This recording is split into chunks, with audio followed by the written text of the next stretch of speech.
ሰላም ጤና ይስጥልን ውድ የቻናላችን ተከታዮች እንዴት አላችሁ እያል ዩቲዩብ ቻናል በኦንላይን በማስተማር ላይ ይገኛል። የምናስተምረው አማርኛ፣ እንግሊዘኛ፣ ሂሳብ እና እንዲሁም ሌሎችን የትምህርት አይነቶች ሲሆን በየትኛውም ሀገር ሆናችሁ በኦንላይን መማር መከታተል የምትፈልጉ ታች ቪዲዮ ላይ ባስቀመጥነው ስልክ በኢሞ፣ በዋትስአፕ፣ በቴሌግራም ሃሎ ይበሉን፣ ይደውሉልን፣ መማር መከታተል ይችላሉ። ሰላም ውድ የቻናላችን ተከታታዮች እንዴት አላችሁ? በያላችሁበት ሰላማችሁ ይብዛያል። ዛሬ ደግሞ ይዘንላችሁ የመጣን በክፍል 2 የአማርኛና የእንግሊዘኛ ፊደላትን ወይም ደግሞ አማርኛ በእንግሊዘኛ እንዴት እንደምንጽፍ ይሆናል የምናየው። እሺ እያንዳንዳቸውን ከማየታችን በፊት በኦንላይን መማርና መከታተል በአጭር ጊዜ አቀላጥፎ ማንበብ መጻፍ እንዲሁም ህጻናትን ማስተማር የምትፈልጉ ከታች ባለው ስልክ በቴሌግራም በኢሞ በዋትስአፕ እናንተ የምትጠቀሙበት ማንኛውም ሶሻል ሚዲያ ሃይበሉን በአጭር ጊዜ አቀላጥፎ ማንበብ መጻፍ እንዲሁም ህጻናትን መናገር ጨምሮ እናስተምራችኋለን ማለት ነው። እሺ ወደ ትምህርታችን ወይም ወደ ቪዲዮአችን ስንገባ ይችማናት የነች ከዚህ ላይ በዋነኝነት የምናየው የአማርኛ ፊደሎች የምታውቁ እንግሊዘኛው የምታውቁ ደግሞ አማርኛውን እያደረጋችሁ ማን እንደማን ትነበባለች የሚለውን ነገር በደንብ እናያለን ማለት ነው። ችማናት የነች የ ዩ ይ ያ የ ይ ዮ እስኪ የ ዩ ይ ያ የ ይ ዮ። እሺ እንደ የምትነበብ ዋይ ነች። ሌሎች ምን ናቸው? አናባቢ ናቸው ማለት ነው። እሺ ዋይ ኢ የ ኤ ሚል ድምፅ አላት። ማን ኢ ኤ ሚል ድምፅ ነው ያላት አናባቢውን ስትሆን ማለት ነው። ዋይ ኢ ኤ ዋይ ዩ ዩ ዋይ ዩ ዩ ዋይ አይ ይ ይ። ለምን የኢ ኤ ሚል ድምፅ አላት። የዩ ደግሞ ዩ ኡ ሚል ድምፅ አለው። የአይ ደግሞ ኢ ሚል ድምፅ አላት። የኤ ደግሞ አ ሚል ድምፅ አላት። ያ ብለን ነው የምናነበው። ያ እኛት ደግሞ ይ ዋይ ኤ ያ ዋይ አይ ኢ ዬ ይ ዋይ ይ ብለን እናነበዋለን። ማን ብለን? ይ ብለን እናነበዋለን። ዋይ ኦ ዮ ዋይ ኦ ዮ ማለት ስናነበው የ ዩ ይ ያ የ ይ ዮ ልክ እንደዚህ አድርገን እናነበዋለን ማለት ነው። እቺ ደግሞ ማናት?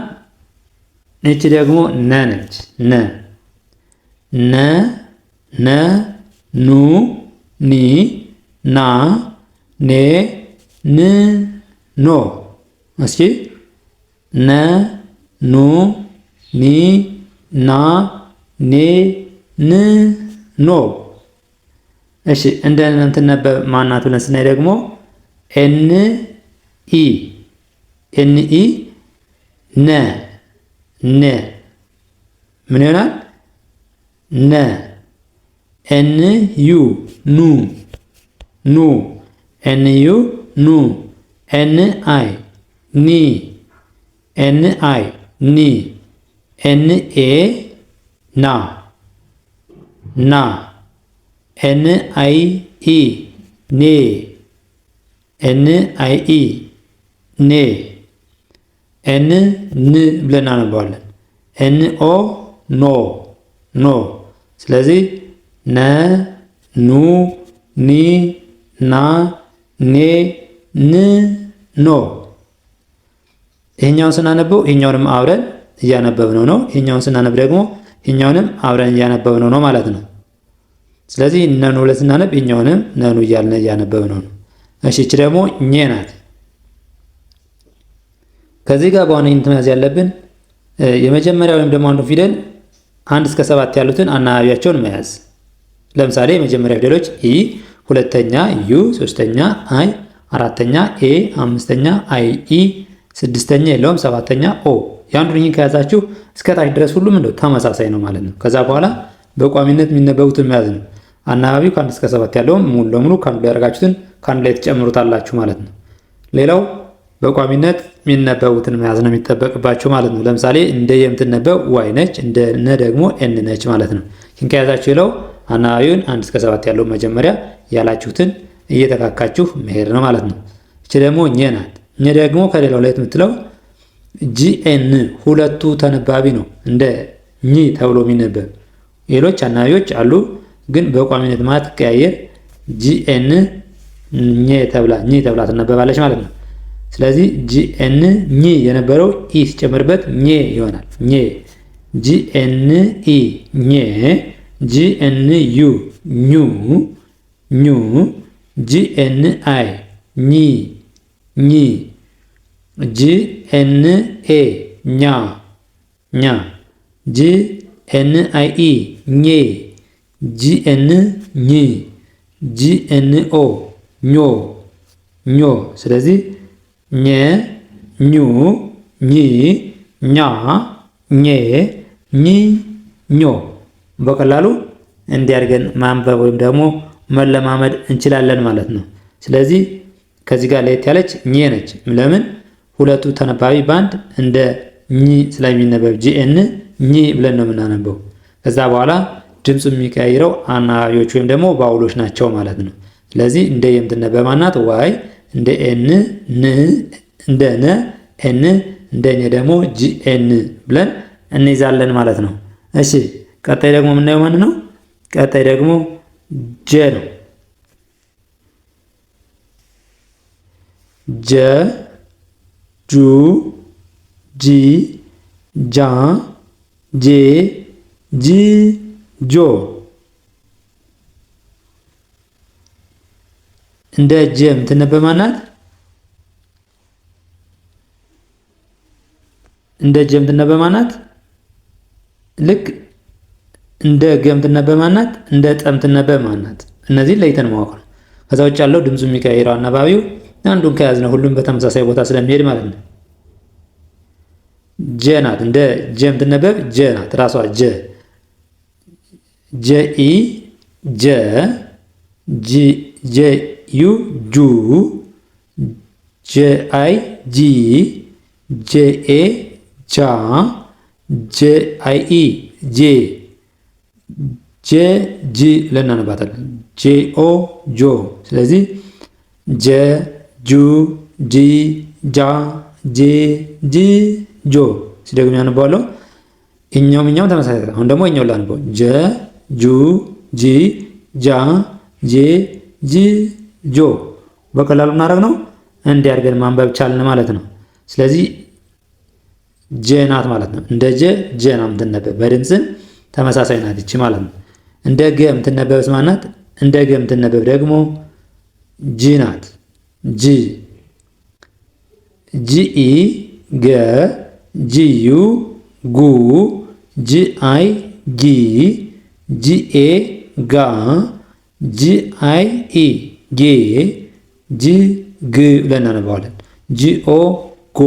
ስለዚህ ገ ጉ ጊ ጋ ጌ ግ ጎ። ይህን ከያዝነ በቀላሉ መጻፍ እንችላለን። የመጀመሪያዋን እንደ ገ የምትነበብ ቋሚ ኮንሶናንት ወይም ተነባቢ ማናት የሚለውን ስናይ ጂ ናት ማለት ነው።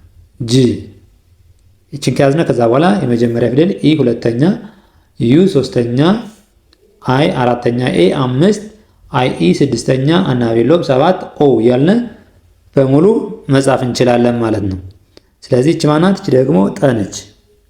ጠ ጠ ጡ ጢ ጣ ጤ ጥ ጦ።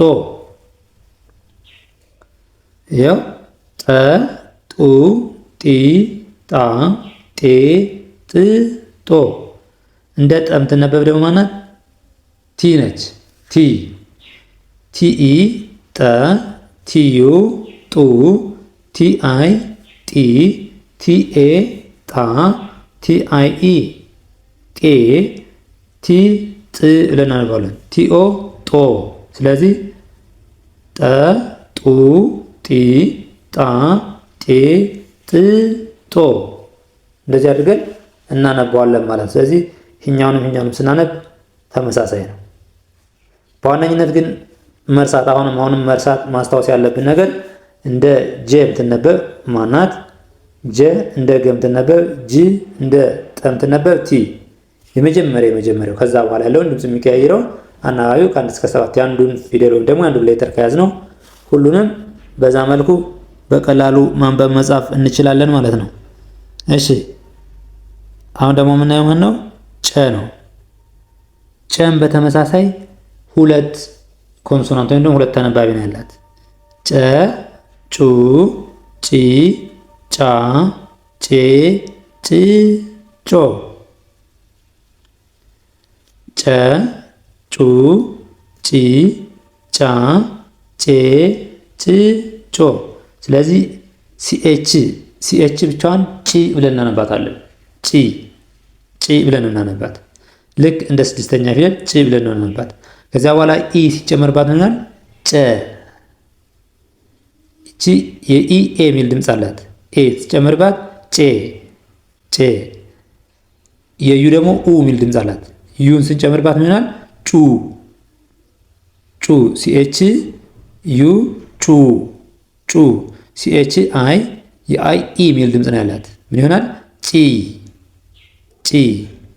የአራተኛ ደግሞ ሲኤች ኤ አ የሚል ድምፅ አላት። የኤ አ የሚል ድምፅ አላት። ስለዚህ ምን ይሆናል? ጫ። ሲኤች አይ ኢ ጬ። ሲኤች ጭ። ሲኤች ኦ ጮ። ስለዚህ ጨ፣ ጩ፣ ጪ፣ ጫ፣ ጬ፣ ጭ፣ ጮ።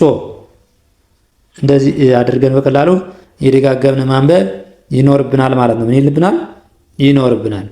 እሺ እቺ ደግሞ ማናት? እቺ ደግሞ ጰ ናት። ጰ፣ ጱ፣ ጲ፣ ጳ፣ ጴ፣ ጵ፣ ጶ። ጰ፣ ጱ፣ ጲ፣ ጳ፣ ጴ፣ ጵ፣ ጶ። እሺ እቺ ደግሞ ማናት? እቺ ደግሞ እንደ ጰ የምትነበብ ፒ ናት። ፒኢ፣ ጰ፣ ፒዩ፣ ጱ፣ ፒኤ፣ ጲ፣ ፒአይ፣ ጲ፣ ፒኤ፣ ጳ፣ ፒአይ፣ ኢ፣ ጴ፣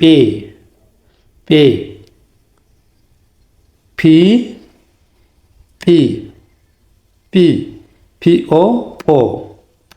ስለዚህ ስናነበው ጰ፣ ጱ፣ ጲ፣ ጳ፣ ጴ፣ ጵ፣ ጶ።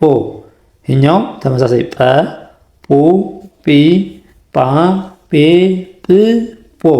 ልክ እንደዚህ አድርገን እንለዋለን እናነባዋለን ማለት ነው። እሺ እቺ ደግሞ ማናት? ጸ ናት። ጸ እንደ ጸ የምትነበብ ደግሞ ቲኤስ። ልክ እንደ ሌሎች ደግሞ ይችም ሁለት ተነባቢ ያላት ማለት ነው። ቲኤስኢ ጸ፣ ቲኤስኢ ጸ፣ ቲኤስዩ ጹ፣ ቲኤስአይ ጺ፣ ቲኤስኤ ጻ፣ ቲኤስአይኢ ጼ፣ ቲኤስ ጽ፣ ቲኤስኦ ጾ። ስለዚህ ምን ሆነ? ጸ፣ ጹ፣ ጺ፣ ጻ፣ ጼ፣ ጽ፣ ጾ። ምን ማለት ቻልነ? በቀላሉ ማንበብ ቻልነ ማለት ነው። ስለዚህ በዋነኝነት መያዝ ያለብን አናባቢ ስናይ በሙሉ ቦታ ተመሳሳይ ቦታ ላይ ተመሳሳይ አናባቢ ነው ያላቸው ማለት ነው። ለምሳሌ የጨንም ስናይ የጰንም የጸንም ስናይ ማለት ነው። የጸንም የጰንም ስናይ ሁለተኛም ተመሳሳይ፣ ሶስተኛ፣ አራተኛ ሁሉ ቦታ ላይ ተመሳሳይ። ስለዚህ ከ1 እስከ 7 እንደ ቅደም ተከተላቸው የመጀመሪያውን ፊደል ሸምደን ከያዝነ መጻፍ እንችላለን ማለት ነው በቀላሉ። ይሄኛው ግን እንደ ጨ የሚነበብ ጭ ብለን የምናነበው ሲኤች ነው። ድምጽ የሚቀይረው አናባቢ ሆኖ እንደ ጰ የምናነባት ደግሞ ፒ ናት። እንደ ጸ የምናነባት ደግሞ ቲኤስ ሁለቶች ናቸው። ቲኤስ ሁለቶች። እንደ ጀ ደግሞ ጅ ናት፣ ጀ ነች። እንደ ገ ጅ ነች። እንደ ጠ ደግሞ ቲ ነች፣ ቲ። እነዚህ አይቀየሩም። ከ1 እስከ 7 ሲሄዱ አይቀየሩም። በጠ ቲ አትቀየርም። ለገ ደግሞ ጂ አትቀየርም። ለጀ ጅ አትቀየርም ማለት ነው። ስለዚህ ይህን ካወቅነ ምንም በቀላሉ መጻፍ እንችላለን። የየ ደግሞ ማናት ማትቀየረው? የየ ማትቀየረው ዋይ ነች። የነ ኤን፣ የኘ ደግሞ ጂኤን። እነዚህ አይቀያየሩም ማለት ነው። እንደዚህ እያደረግን በቀላሉ ማንበብ መጻፍ መለማመድ እንችላለን ማለት ነው። ከዛ በተረፈ ደግሞ በሌላ ቪዲዮ እስከምንገናኝ ድረስ በአጭር ጊዜ ማንበብ መጻፍ ፈልጋለሁ፣ መማር ፈልጋለሁ፣ እንዲሁም ህፃናትን ማስተማር ፈልጋለሁ ለምትሉ ከሀገር ውስጥም ሆነ ከሀገር ውጭ ናችሁ ምንም አይነት ጊዜና ቦታ ሳይገድባችሁ የእናንተን የስራ ሰዓት በማይጋፋ መልኩ ጥንቅቅ አድርገን እናስተምራችኋለን ማለት ነው። ከታች ባለው ስልክ በቴሌግራም በኢሞ በዋትሳፕ እናንተ የምትጠቀሙበት ማንኛውም ሶሻል ሚዲያ አይበሉን፣ ደውሉልን። በአጭር ጊዜ ህፃናትን አቀላጥፈው ማንበብ መጻፍ መናገር እንዲችሉ አድርገን እናስተምራለን። ለዛሬ ይዘንላችሁ የመጣን ትምህርት ከዚህ ጨረስን። በሌላ ትምህርት እስከምንገናኝ መልካም ጊዜ።